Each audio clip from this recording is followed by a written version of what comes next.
చూడకుండా జ్ఞానమాత్రంగా నిలబడినాడంటే ముక్త స్థితిని పొందుతున్నాడు. అది ముక్త స్థితి. ఆ బ్రహ్మత్వాన్ని తెలుసుకోవడం, బ్రహ్మమాత్రంగా నిలిచి ఉండడమే ముక్త స్థితి. అటువంటి ముక్తిని పొందుతున్నాడు. ఎప్పుడెప్పుడు ఈ మనస్సు ఏ రూపాన్ని చెందలేదో అప్పుడు జ్ఞానం ఒక్కటే ఉండి ముక్త స్థితిని పొందుతుంది. ఇది నా స్వరూపం, ఈ నేను బ్రహ్మము అని ముక్త స్థితిని పొందుతున్నాడు ఆ జ్ఞానం. అందువల్ల మనస్సు సంకల్పరహితమే ముక్తి అని భావం. మనస్సు ఎప్పుడెప్పుడు సంకల్పం చేయకుండా నిలబడుతుందో అప్పుడు ముక్తిని అనుభవిస్తున్నాడు. అంటే వాడు అనుభవించేది ఇంకా జ్ఞానాన్నే, బ్రహ్మాన్నే, బ్రహ్మం చూసేటువంటి జ్ఞానం, తెలుసుకునేటువంటి జ్ఞానం, బ్రహ్మస్వరూపం. ఇప్పుడు మనస్సు లేదు కాబట్టి ఏమిగా ఉన్నాడు? జ్ఞానమాత్రంగా ఉన్నాడు. ఆ జ్ఞానాన్ని అనుభవిస్తున్నాడు కాబట్టి అది ముక్త స్థితి అని చెప్తాడు. అతో నిర్విషయం నిత్యం మనః కార్యం ముముక్షుణాః.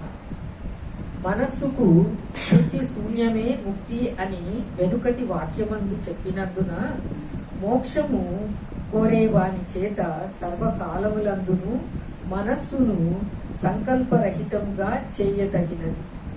ఇప్పుడు చెప్పినాడు కదా, మనస్సు సంకల్పం లేకుండా నిలబడినప్పుడు, ఏ రూపము లేకుండా నిలబడినప్పుడు కొత్త జ్ఞానం ఉండే ముక్తి అని చెప్తున్నాడు కదా. ఆ విషయాన్ని తెలియబడింది కదా. ఇప్పుడు మనము దేన్ని అనుకోకుండా, దేన్ని సంకల్పించకుండా ఊరికే నిలబడి జ్ఞానమాత్రంగా ఉండి ఆ ముక్తిని పొందవాలా. ఇదే ముక్తి అని చెప్తున్నాడు కదా. అటువంటి ముక్త స్థితిని, ఆ ముక్తిని పొందవాలా అంటాడు. మోక్షేక్ష కలవారికి సంకల్పరహితము ముఖ్య సాధనము. అది మోక్షం పొందవాలా. ఈ శరీరం ఉండగానే మళ్ళా జన్మ లేనటువంటి ముక్తిని సంపాదించుకోవాలా అనుకున్నవాడు ఎంతెంత ఆ మనస్సు లేకుండా నిలబడి శుద్ధ జ్ఞానమాత్రంగా, అంటే తెలుసుకునే జ్ఞానం ఉంది. జ్ఞానం లేకుండా వాళ్ళ జ్ఞానస్వరూపం అది. ఏది ఉన్నా తెలుసుకుంటుంది, ఉంటే ఉందని తెలుసుకుంటుంది, లేకపోతే లేదని కూడా తెలుసుకుంటుంది. అవి తెలుసుకునే జ్ఞానము పరమాత్మ స్వరూపం, అది బ్రహ్మస్వరూపం. అది సర్వవ్యాపకంగా ఎప్పటికీ ఉండేటువంటి పదార్థం. శరీరం వదిలిపోతుంది, మనస్సు పోతుంది, ఈ శరీరం కూడా పోతుంది, అన్ని పోయినా కూడా ఆ జ్ఞానం అట్లే ఉంటుంది. చనిపోయేవాడికి కూడా జ్ఞానం ఉంటుంది. చూసినారో లేదో, ఏమి శరీరం పూర్తిగా వదిలిన తర్వాత, మనోబుద్ధులు పూర్తిగా లయించిపోయిన తర్వాత అప్పుడు ఇంకా ఆ జ్ఞానము అంతటా ఉండే జ్ఞానంలో కలిసిపోయిన దానివల్ల ఆ శరీరంలో పనిచేయదు. కానీ ఆ మనోబుద్ధులు శరీరంలో ఉన్నంత వరకు ఆ జ్ఞానము దాన్ని ప్రకాశింపజేస్తూ ఉందని ఉంటుంది. ఆ విధంగా ఆ చనిపోయే ముందు కూడా శరీరంలో నిలిచి ఉంటుంది. ఇది పోతుంది అని తెలుస్తుంది. పోతుంది అని తెలియకపోతే వాడు భగవానామం ఎట్లా చేస్తాడు? లాస్ట్కు పోతుంది అని తెలిసి కదా దేవుడో దైవమో అనుకోవాలా అనిపించింది అంటే వాడికి ఎవరు చెప్పలేదు కదా. ఎవరైనా కొందరికి ఏం చేస్తారంటే చెవులో చెప్తారు, జ్ఞాప్తి ఉండదు వాడికి. ఆ ఇంద్రియాల యొక్క బాధలు మర్చిపోతాడు కాబట్టి వాడికి జ్ఞప్తి చేస్తాడు. లేనివాడు జ్ఞానంతో వాడికి అలవాటు అయింది కాబట్టి వాడు ఆ స్థితిని పొందుతూ ఉంటాడు. జ్ఞానంతో చూస్తుంటాడు ఆ శరీరం దాటుకో, అంటే ఆ మనసు విడిచిపోతుంది. ఆ విధంగా జరుగుతుంటుంది. కాబట్టి ఆ తెలుసుకునే జ్ఞానం ఎంతకాలం ఈ శరీరంలో ఉంటుందో అంతకాలము ఈ మనిషి జీవిస్తూ ఉంటాడు. ఆ తెలుసుకునే జ్ఞానము అనంతంలో కలుస్తుందో, సర్వవ్యాపకంగా ఉంది. రోజు చెప్పుకుంటాం కదా, ఆ జ్ఞానం ఎక్కడి నుంచో వచ్చేది కాదు. మన శరీరము ఎప్పుడు శరీరం తయారైతుందో ఆ శరీరంలోకి ప్రవేశిస్తుంది. ఆ జ్ఞాన స్వరూపము ఆ శరీరంలోకి ప్రవేశిస్తుంది. ఆ వస్తువు ఎట్లా అప్పుడు తయారైతేనే ఆ శరీరంలోకి అది ప్రవేశించింది. కాబట్టి సర్వవ్యాపకంగా ఉంది జ్ఞానస్వరూపము. ఇక్కడ అక్కడ కాదు. ఈ ఆకాశం ఎట్లా సర్వవ్యాపకంగా అంతటా వ్యాపించి ఉందో అట్లా ఆ చిదాకాశ స్వరూపమైన ఆ పరమాత్మ స్వరూపం కూడా సర్వవ్యాపకంగా అంతటా వ్యాపించి ఉంది. ఏ శరీరం తయారవుతుందో ఆ శరీరంలోకి ప్రవేశిస్తూ ఉంటుంది. ఆ జ్ఞాన స్వరూపం అనేది అది ఎవరి సొమ్ము కాదు, అంతటా ఉంది. ఇప్పుడు మనం ఆ శ్వాస అందరం పీలుస్తుంటాం, ఎవరి సొమ్ము కాదు. పోయేటప్పుడు శ్వాస నీటితో పోతాం. అట్లా ఈ జ్ఞానం కూడా అందరి సొమ్ము. ఎవరు కావాలంటే వాడు వాడుకుంటుంటాడు. శరీరంతో ఎప్పుడు ఈ ప్రపంచంలోకి వచ్చినాడో వాడు వాడుకుంటున్నాడు. వాడు అయిపోతుండగానే ఆ శరీరం వదిలిపోతుంది. అంతటా ఉండేటువంటి జ్ఞాన స్వరూపంలో పరమాత్మలో కలిసిపోతుంది. ఆ విధంగా జ్ఞాన స్వరూపమైన పరమాత్మగా ఆ నిలిచినటువంటి వాడికి మనస్సు ఉండదు. వాడు బాగా అభ్యాసం చేసి ఈ జ్ఞానాన్ని అనుభవం చేసి రోజు సాధన చేసుకుంటుండేటువంటి వాడు కదా. కాబట్టి జ్ఞానమాత్రంగా నిలిచినాడు. వాడికి ఇది ఏది అనుకోలే. జ్ఞానమాత్రంగా నిలిచేవాడికే ఇప్పుడు ఆ జ్ఞాన స్వరూపమై సర్వవ్యాపకమైన బ్రహ్మమై నిలిచి ఉన్నాడు. ఇప్పుడు వాడి మనస్సులో ఆ విషయాలు ఈ విషయాలు ఏమీ లేవు కాబట్టి శుద్ధంగా బ్రహ్మమై నిలిచి ఉంటున్నాడు. ఆ బ్రహ్మాభ్యాసం చేసేటువంటి జ్ఞాని. మోక్షేక్ష కలవారికి సంకల్పరహితము ముఖ్య సాధనము. అందువల్ల క్రమముగా మనోలయమగును. ఇదే తుల్యావస్థకు సాధనమగును. మోక్షం కావాలా అనుకునేటువంటి వాడు మనస్సును విడిచేసేవాళ్ళ, అంటే మనస్సులో సంకల్పాలు విడిచేసేవాళ్ళ ఏమి ఆ జ్ఞానాన్ని అంతర్ముఖం చేసి ఆ మనస్సులో ఏ విషయం లేనప్పుడు శుద్ధమైన జ్ఞానంగా నిలబడి మోక్షాన్ని పొందుతున్నాడు. కాబట్టి మోక్షం కావాలా అనుకునేవాడు ఈ మనస్సులో సంకల్పాన్ని వదిలి ఇవ్వాలా అంటాడు. చిత్తమే వహి సంసారస్థ ప్రయత్నో నిరోధయత్. సంకల్పంతో కూడిన మనస్సు చిత్తమని అనిపించుకుంది. చిత్తమే సంకల్పంతో కూడిన చిత్తమే సంసారము. సంకల్పం లేని మనస్సే బ్రహ్మము, పరమాత్మ. అంతే ఇక్కడ ఉండేది. నువ్వు సంకల్పించకుండా నిలబడితివా జ్ఞానస్వరూపంగా పరమాత్మ స్వరూపుడివి. నువ్వు సంకల్పాలు చేస్తూ నిలబడితివా ఈ ప్రపంచ స్వరూపము. కాబట్టి ఆ చిత్తము ఉంది అంటే మనస్సు ఉంది, సంకల్పాలు చేస్తూ ఉంది అంటే ఈ ప్రపంచంతో కూడుకొని ఉన్నావు. మనస్సును విడిచినాడు, సంకల్పం చేయలేదు, కేవలం జ్ఞానమాత్రంగా నిలిచినాడు అంటే ఆ ముక్త స్థితిలో ఉన్నాడు. అది ముక్త స్థితి, పరమాత్మ స్థితి. అటువంటి చిత్తం కలగడమే సంసారం అనిపించుకోండి. మనస్సు కలగడమే సంసారం అనిపించుకుంటుంది అంట. మోక్షమును కోరువారు బుద్ధిపూర్వకముగా మనస్సును సంకల్పరహితంగా చేయవలనని భావం. నువ్వు మోక్షాన్ని పొందవాలనుకుంటే, అంటే శరీరం ఉండగానే మోక్షం పొందవాలనుకుంటే కొద్దిసేపు ధ్యానానికి కూర్చొని ఆ ధ్యానం చేసేటప్పుడు ఈ మనస్సు ఆ విషయాలను ఈ విషయాలను అనుకుంటుంటుంది కదా, దాన్ని కాసేపు వదిలేసి నిశ్శబ్దంగా మౌనంగా నిలిచి నిరాకారంగా నిలిచినప్పుడు శుద్ధ బ్రహ్మమై నిలుస్తున్నావు. మనస్సు లేని స్థితిలో అదే మోక్షము, జీవన్ముక్తేది. బతికుండంగానే ముక్తిని సంపాదించుకుంటున్నాడు. చనిపోయిన తర్వాత ఆ బ్రహ్మంలోనే కలిసిపోతున్నాడు. ఆ విధంగా నువ్వు మోక్షం కావాలనుకుంటుంటే నువ్వు కూర్చున్నప్పుడు రోజు కొంతసేపు సాధన చెయ్యి. ఏది అనకుండా, మనస్సు లేకుండా మౌనంగా నువ్వు శబ్దం చేస్తే, లోపల ఏ మాట మాట్లాడితే మనస్సు ఆరూపం చెందుతుంది. కాబట్టి నువ్వు మొట్టమొదట దేన్ని అణచవాలా? శబ్దాన్ని అణచవాలా. ఇది కాదు లోపల కూడా మాట్లాడుతుంది, ఇవి లేకుండా మాట్లాడుతుంది. ఇవి మాట్లాడేది ఎదురు వాళ్ళకి వినపడడానికే. ఇవి లోపల మాట్లాడేది ఉంది. ఆ లోపల మాట్లాడుతున్నదాన్ని నిలబెట్టి మాట్లాడుతున్నారు. ఆ నిశ్శబ్ద స్థితిలో ఆ ప్రపంచం ఏర్పడదు.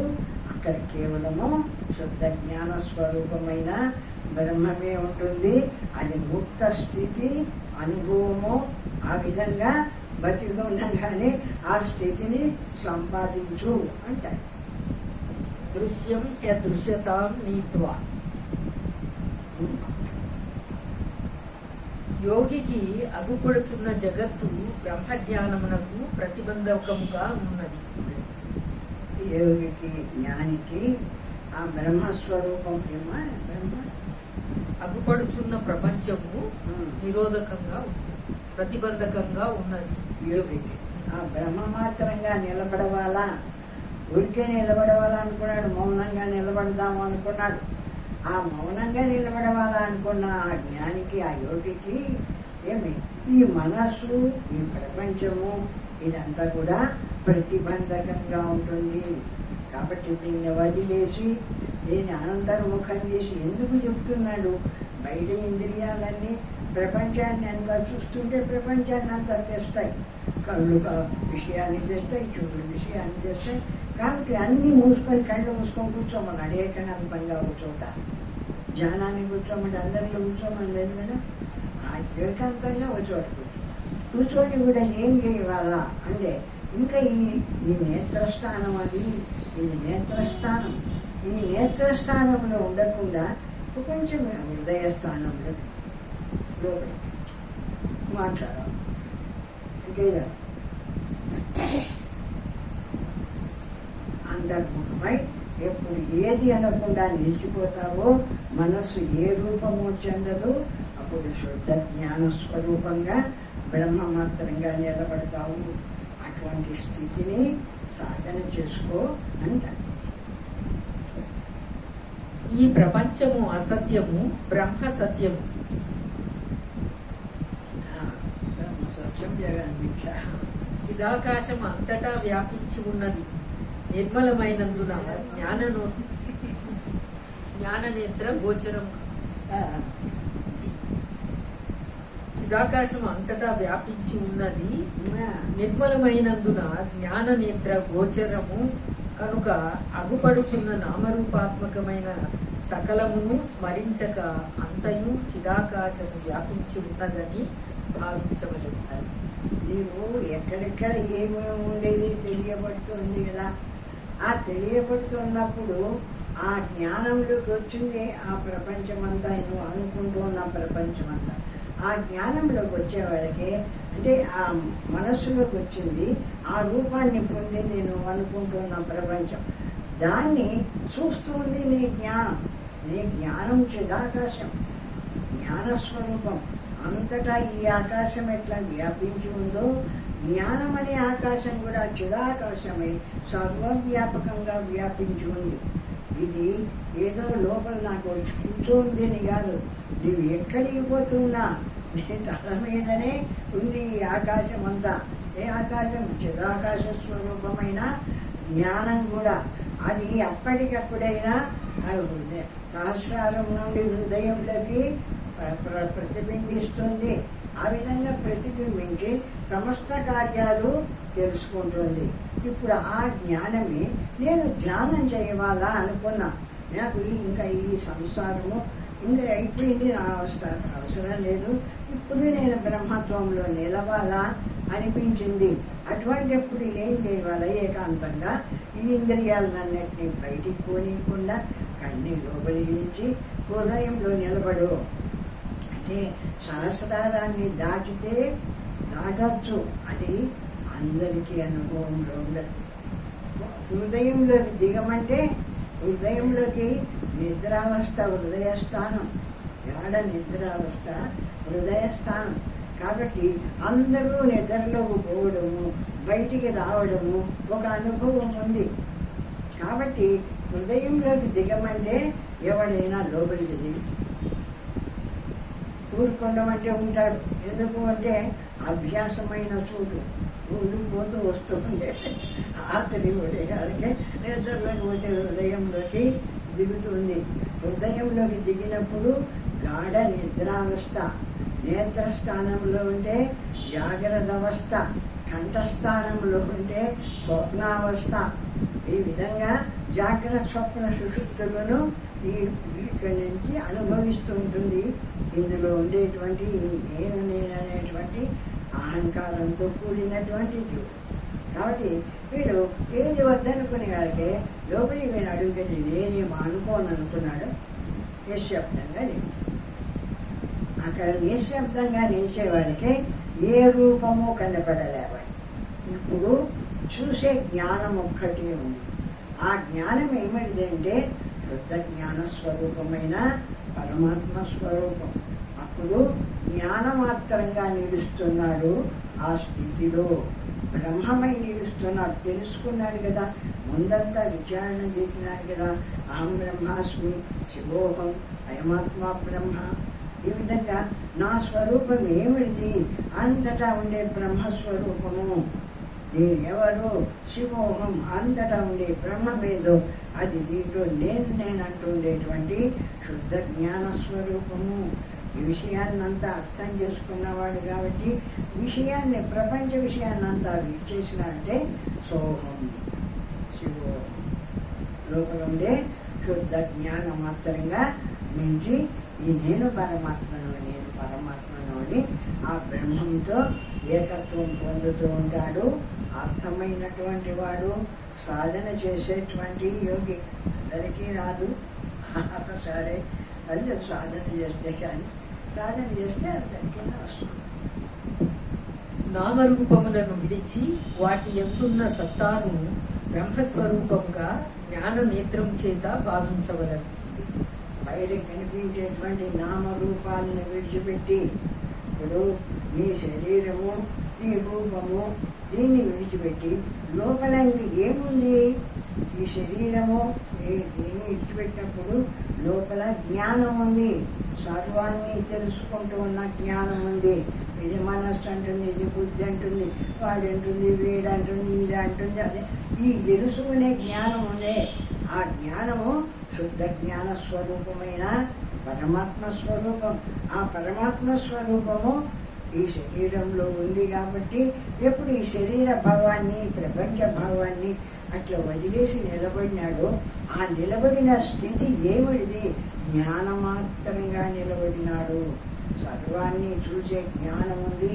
ఆ జ్ఞానమాత్రంగా నిలబడినాడు కాబట్టి ఇప్పుడు బ్రహ్మమాత్రంగా నిలిచి ఉన్నాడు. తనలో ఉండేటువంటి ఆ జ్ఞాన స్వరూపమైన బ్రహ్మము అహం బ్రహ్మాస్మి, శివోహం, అయమాత్మ బ్రహ్మ అని ఈ జ్ఞానమే నా స్వరూపము, ఈ జ్ఞానమే నా బ్రహ్మస్వరూపము, ఈ నేనే పరమాత్మను అని ఆ జ్ఞానంతో ఏకత్వం పొందుతున్నాడు. నేనంటూ ప్రత్యేకంగా ఉండినాడు కదా జీవభావంతో. ఈ జీవభావంతో చనిపోయినా మళ్ళా ఇంకొక జీవభావం, మళ్ళా ఒక శరీరం వస్తుంది.